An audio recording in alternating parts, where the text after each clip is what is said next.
August 11 సువార్త వర్తమానము ఎంతో ఆనందకరమైనది. క్రీస్తు యేసు మరణమును నిరర్ధకము చేసి జీవమును అక్షయతను సువార్త వలన వెలుగులోనికి తెచ్చెను. తిమోతికి వ్రాసిన 2వ పత్రిక 1:10. మనం ఏదైనా అల్పమైన వార్తను వింటే బహుశా దాన్ని త్వరగానే మర్చిపోతాం. కానీ అది ఎంతో ముఖ్యమైనది, అలాగే ఎంతో శ్రేష్టమైనది అయినప్పుడు అది మహా సంతోషాన్ని కలుగజేస్తుంది. ఇదిగో ప్రజలందరికీ కలగబోవు మహా సంతోషకరమైన సువర్తమానము నేను మీకు తెలియచేయుచున్నాను, లూకా 2:10 అని మన ప్రభువు దూత ప్రకటించాడు. ఇది సంపూర్ణమైన సంతోషాన్ని ఇచ్చే వార్త గనుక అది అత్యంత గొప్ప సంతోషమై ఉండక తప్పదు. ప్రభు అయిన క్రీస్తు ఎలాంటి సంపూర్ణమైన వర్తమానాన్ని తెచ్చాడంటే అందులో వేరొకరు జత చేయడానికి ఆయన ఏ లోటును వదిలిపెట్టలేదు. సువార్తలో ఏదో లోపించిందని నీవు భావిస్తే నీవు దేవుని కంటే ఎత్తైన దానికోసం వెతకాల్సిందే.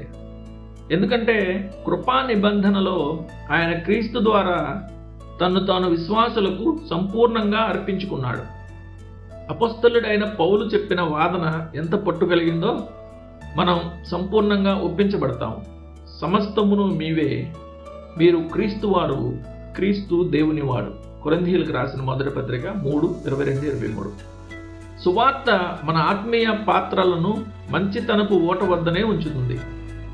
సమస్తము కలిగి ఉన్న దేవునితో మనం ఏకమైనప్పుడు నిశ్చయంగా సమస్తాన్ని కలిగి ఉంటాము.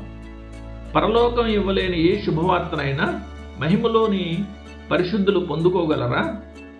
ఆ మహిమ యొక్క నిదర్శనాన్ని మనం దేవుని వాక్యంలో కలిగి ఉన్నాము. క్రీస్తు యేసు మరణమును నిరర్ధకము చేసి జీవమును అక్షయతను సువార్త వలన వెలుగులోనికి తెచ్చెను. తిమోతికి వ్రాసిన 2వ పత్రిక 1:10. ఆకాశంలోని భౌతిక సూర్యుడు మనకు ఈ భూమిని చూపిస్తూ పరలోకాన్ని మన కంటికి కనపడకుండా దాచివేస్తాడు. కానీ సువార్త మాత్రం రెండింటినీ ఒకేసారి వెలిగిస్తుంది. దైవభక్తి అనేది ఇప్పటి జీవము విషయములోను రాబో జీవము విషయములోను వాగ్దానంతో కూడినదైనందున అది అన్ని విషయములలో ప్రయోజనకరమగును. తిమోతికి రాసిన 1వ పత్రిక 4:8.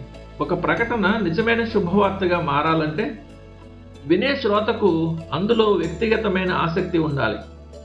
వేరొకరికి జరిగిన మంచిని గూర్చి విన్నప్పుడు మనం సంతోషిస్తాము, కానీ అదే మేలు నేరుగా మన సొంత హృదయాలలో కుమ్మరించబడినప్పుడు మనలను మరింత లోతుగా తాకుతుంది.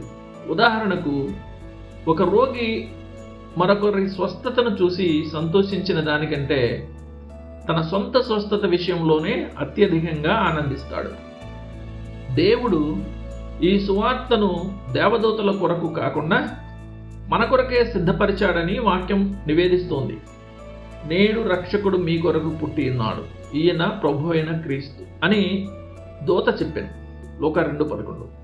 మన రక్షణను చూసి దేవదూతలే అంతగా ఆనందించినట్లయితే ఆ మేలును పొందుకున్న మనకు సంతోషించడానికి అంతకంటే లోతైన కారణం నిశ్చయంగా ఉంది.